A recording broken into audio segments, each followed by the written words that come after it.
Before starting the definition of accounting, I would request you to follow the lecture number 2.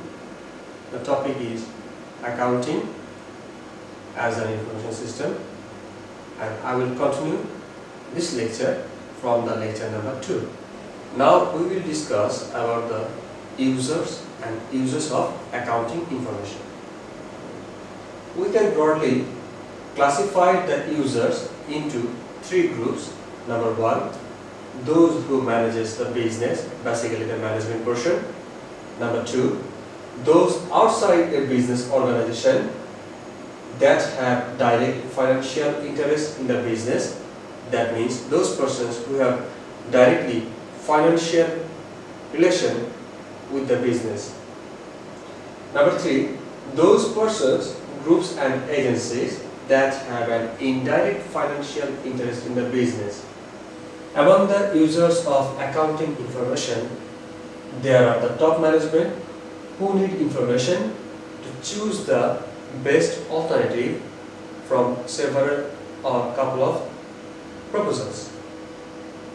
There may be the owners, there may be the partners, there may be owners or partners of the organization who need accounting information to ensure the profitability or to safeguard of their invested resources.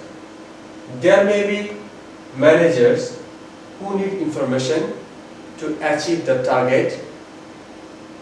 There may be the creditors who need accounting information to know the financial position of the organization. What is the position of the asset and liability of the organization? Whether the organization is in a position to repay their loans. There may be the taxing authorities in Bangladesh. It is the NBR, National Board of Revenue. They need accounting information to levy taxes to individuals or organizations. There are the regulatory authorities like the SEC, Security and Exchange Commission, who continuously need accounting information to monitor whether the organizations are operating in a legal procedure or not.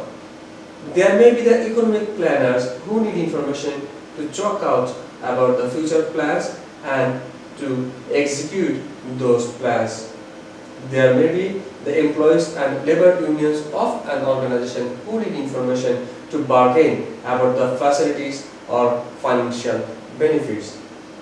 Accounting is also needed for customers or consumers to ensure quality product at a reasonable price, because accounting provides the information, and we time to time say that accounting is an information system that provides to all those users according to their desire. Suppose top management will have the information according to their needs. The taxing authorities maybe have the information according to their format. Maybe the employees, they also have the accounting information from the same process but according to their needs. So accounting is a system which provides necessary information. That information assists various users to rationalize their ultimate decision. Now we will discuss why accounting has been said as an information system.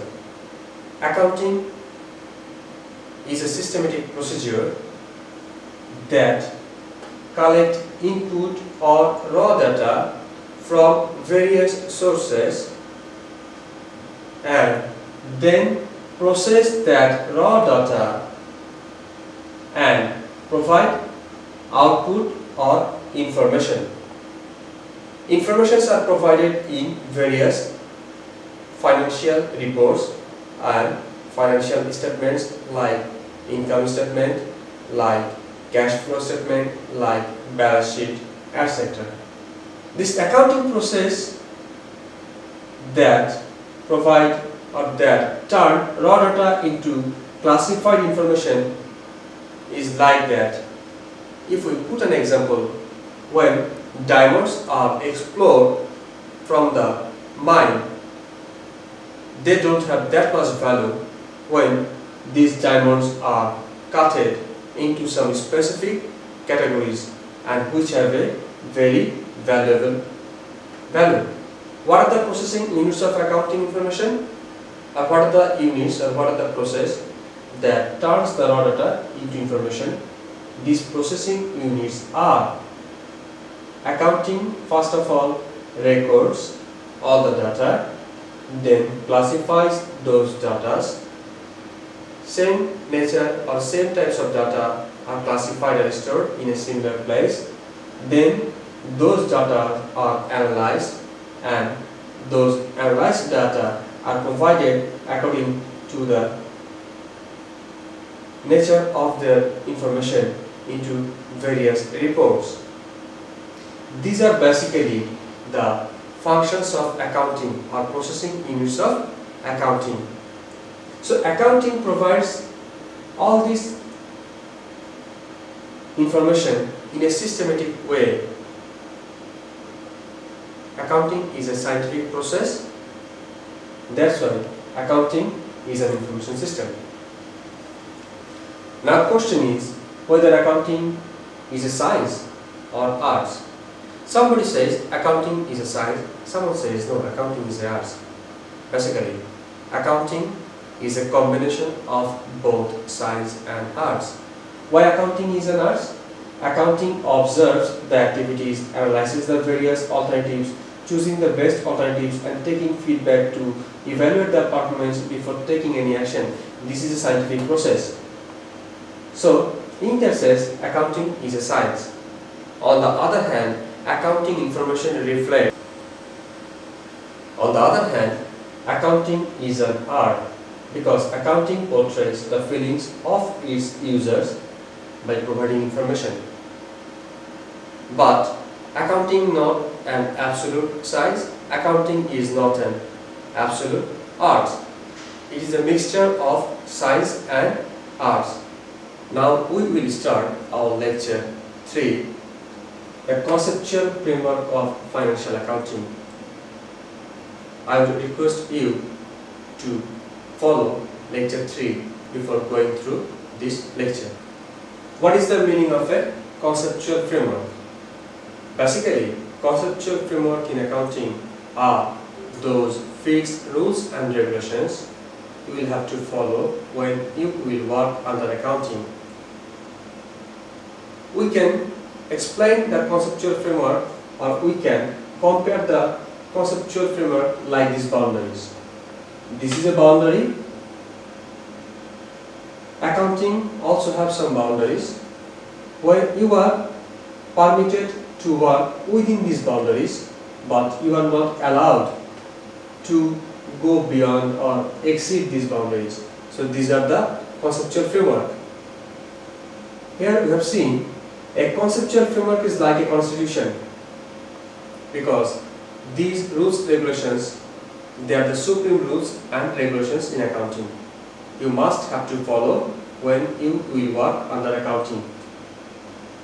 It is a coherent system of interrelated objectives and fundamentals that can lead to consistent standard and that prescribes the nature, function and limits of financial accounting and financial statement.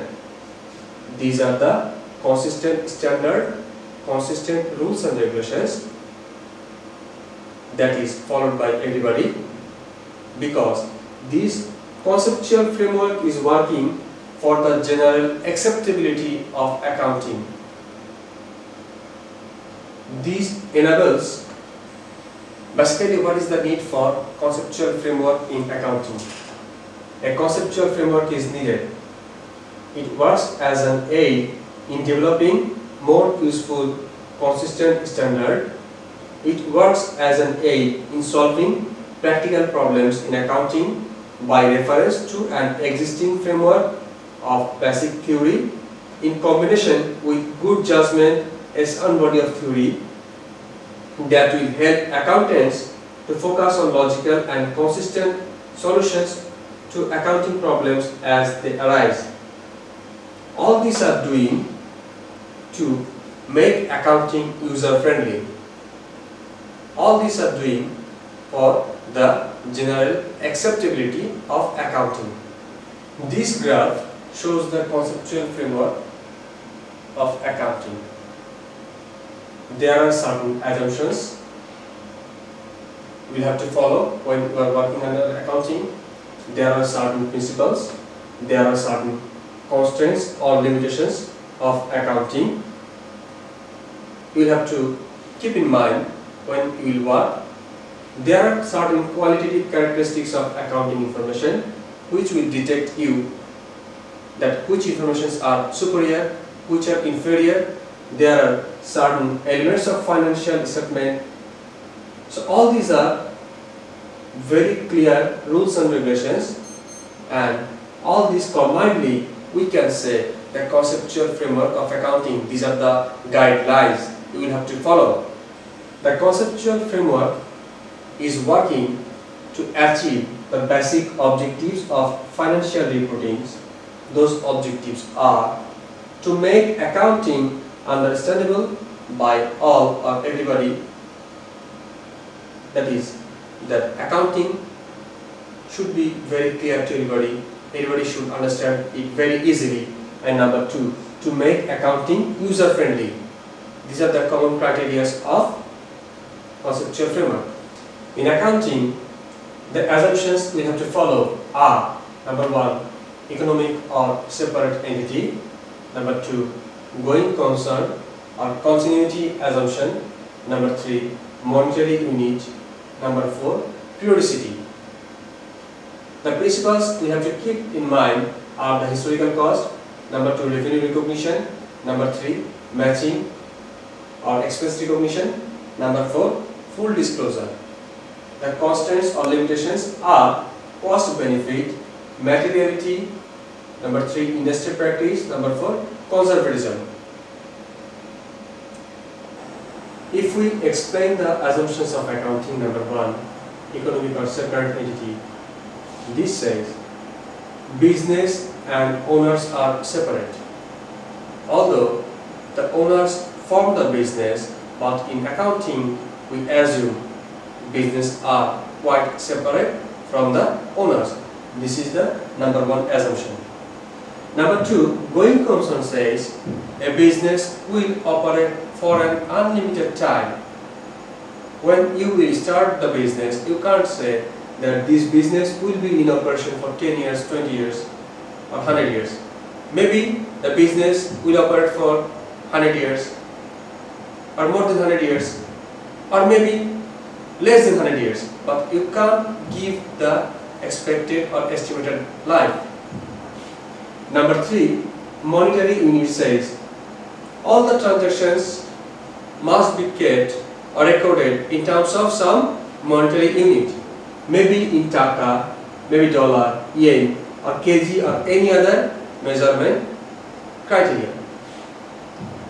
Number four, periodicity assumption says though the business is operated for an unlimited time, but to evaluate the performance, we'll have to split the total period of the business into some specific or short time.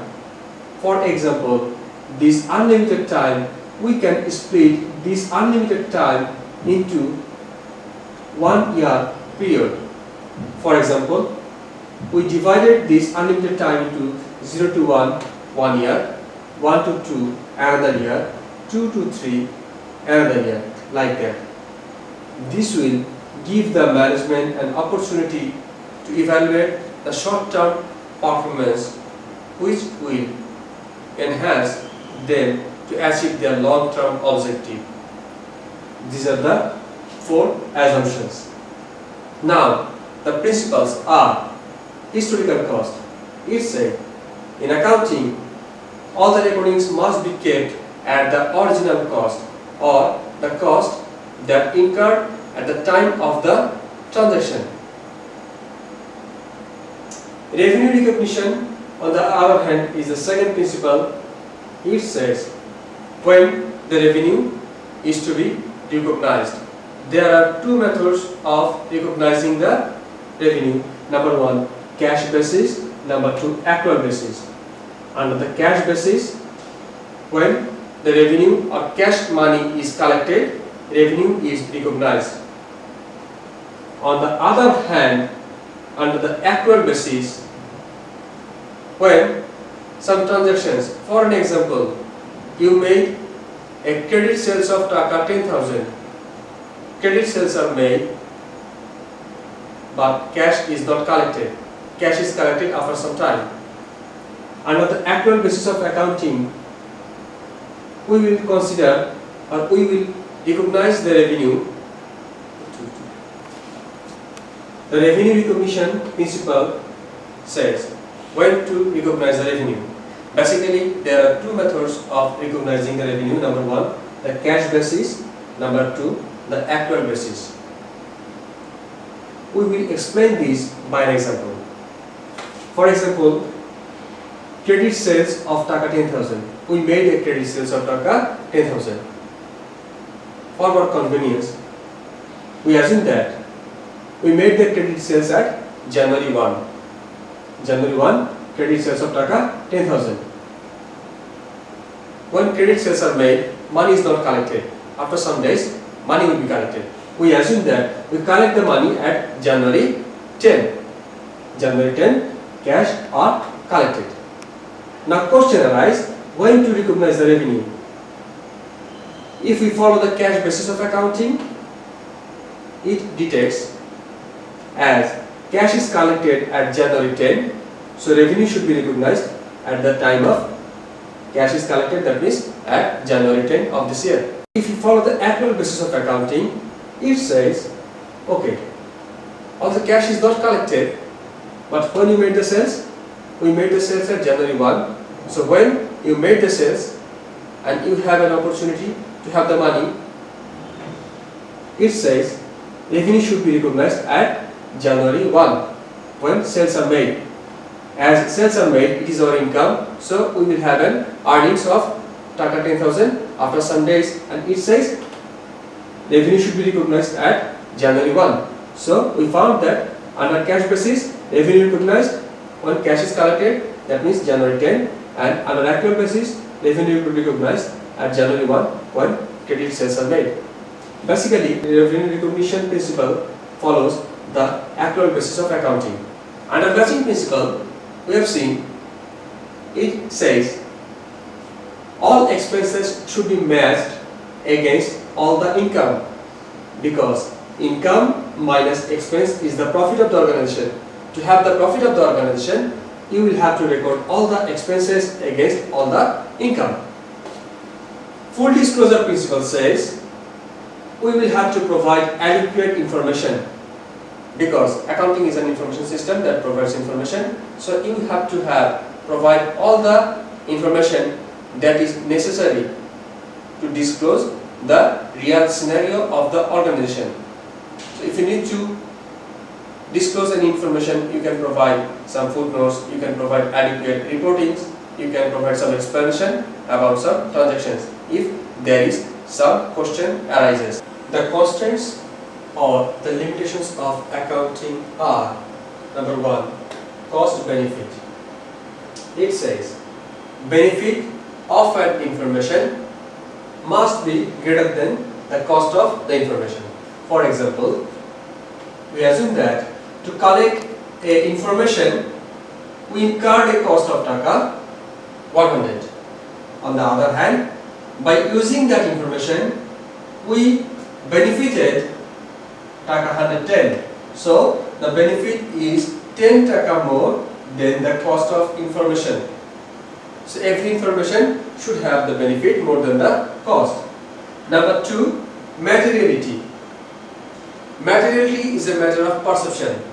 Means it depends or varies from people to people or man to man. We will use an example to describe materiality. For example, we say for Beximco Limited Company, a reputed organization which is operating in Bangladesh, we assume that they have a capital of taka 20 crore. In this financial year, they have a loss of taka 1 lakh. This is an unimportant information for them. it may happen that they will not disclose this loss of taka 1 lakh for their reputation. They may conceal this information. On the other hand, another company named XYZ company, who has a capital of taka 5 lakh and a loss of taka 1 lakh, is a very important or material information for them. They must have to disclose that among 5 lakh capital they have loss of 1 lakh, and this information must be disclosed in their financial information. So materiality is a matter of perception. The information which is immaterial for Beximco, on the other hand, the same information that is quite material for XYZ Limited and Co. Now, the third constraint or limitations is industry practice. Industry practice says profit-seeking organizations, NGOs, government organizations, they will follow some different types of accounting regulations or methods. It is permitted by accounting. But under the profit-seeking organizations, similar types of organizations must have to follow the same method of accounting. Under the NGOs, non-government organizations, similar types of organizations must have to follow same types of accounting procedures, rules, regulations, as well as for the government organizations.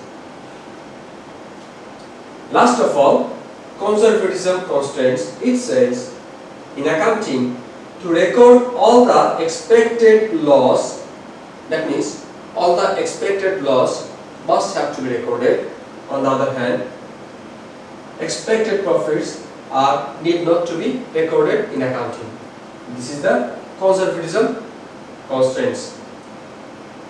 These are the assumptions, principles and constraints that are followed in accounting. Now we will start the qualitative characteristics of accounting information. What are the qualitative characteristics?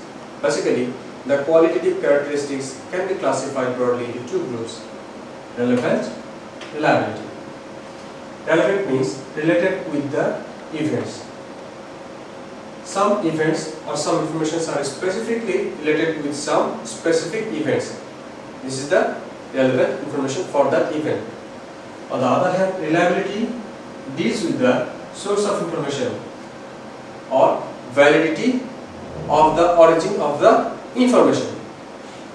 Under the relevant criteria, number one is the predictive value. Predictive value means accounting information should have the ability to predict or forecast about the future. To be a good manager, a manager should have the creativity.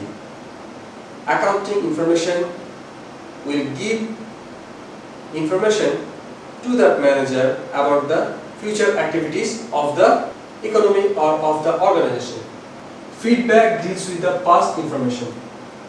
Accounting information should have the ability to insist about the future based on past recordings.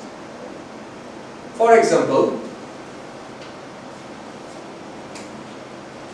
in the year 1999, we said we have a profit of taka 10,000. In the year 2000, we have a profit of taka 11,000. In the year 2001, we have a profit of taka 12,000. So it is our normal expectation that in the year of 2002, we may expect a profit of taka 13,000. This 13,000 expected profit is based on the past information. This is the trend analysis. Accounting provides such facilities. Timeliness deals with the timing of the information. For an example, if I say that you must have to provide your assignment, or you must have to send your assignment to me on or before 20th December of this year. So you have to avail this information on or before 20th December. But those people who got the information after the 20, for example, 21st December of this year, this information will have no value to them. This is the timeliness factor of the information. Under the reliability criteria, number one is the verifiability, means to arrive at the same conclusion. It says that if the information is used by different users, the information will provide the same result to them, or they will arrive at the same conclusion by using the same information. Representational faithfulness, this states the recordings, means the recordings in the books and physical counts will be the same. For example, our recording books says we have a physical asset of taka 100. On the other hand, if we go to the godown and check the materials, we will find that there is a material of taka 100. So the recordings of taka 100 and the physical countdown are same. This is the representational faithfulness of accounting information. Last of all, neutrality deals with that accounting information will be unbiased. Accounting information will not favor to anybody.